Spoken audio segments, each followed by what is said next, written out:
faahfaahinno dheeraad ah ayaa ka soo baxaya qarax ismiidaamin ah kaasoo dhawaqiisa laga maqlay degmooyin ka tirsan gobolka Banaadir oo caawa ka dhacay degmada Shangaani abaara halkii saac oo daqiiqada ay la socdeen qaraxa ayaa waxaa fuliyay qof waxyaabaha qaraxa isku soo xiray sida ay noo sheegeen dad goobjoogayaal ay saraakiil ka tirsan booliiska Soomaaliya si gaar ah qaraxa waxa uga dhacay halka loo yaqaan saddexda geed oo ay ka agdhow yihiin xarumo badan oo ay dawladdu leedahay goobta qaraxa uu ka dhacay ayaa waxa ku yaala maqaayado yar ah oo habeenkii ay soo fadhiistaan dhalinyaro badan sidoo kale waxa halkaas qaad ku iibiya haween danyar ah qaraxan waxa uu geystay khasaare iskugu jira dhimasho iyo dhaawac badan inta la xaqiijiyo weerarkan waxa ku geeriyooday ku dhawaad 5 ruux sida aan wararka ku helayna halka dhaawac inta ka badan yahay mid ka mid ah dadkii ku sugnaa goobta qaraxa uu ka dhacay ayaa keenay sidaan u sheegay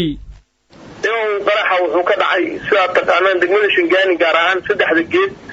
meeshaasna waxaa ka furan maqaayado biibitooyin maqaayad weyn oo hadda la beegsado oo dadka isugu yimaadaan oo weyn oo caam oo la yaqaan ma jirto marka laga yimaado biibitooyin meesha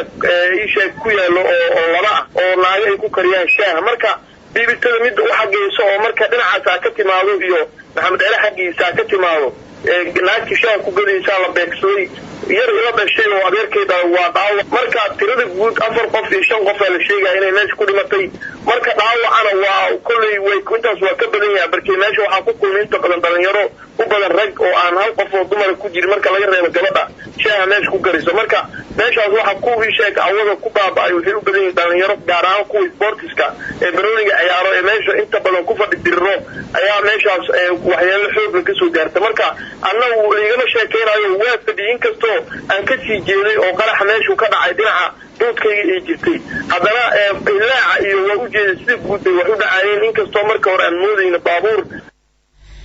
dhinaca kale koox hubeysan ayaa caawa qarax bambaana waxa ay ku weerartay saldhigga booliiska degmada Hilwaa ciidamada amniga degmadaas ayaa qaraxa kadib ooda ka qaaday rasaas badan xubnihii weerarkan fuliyay iyo durba goobta iskaga cararay Muqdisho degmooyinkeeda kala duwan maalmihii aan soo dhaafnay waxa ka dhacay qaraxyo miino kuwa ismiidaaminaya dilal qorsheysan kuwaas oo dad badan ay waxyeello ka soo gaartay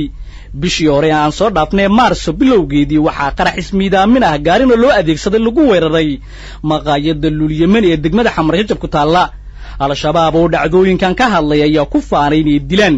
in ay dileen saraakiil ka tirsan dawladda iyadoo dad shacab ah waxyeello ay soo gaartay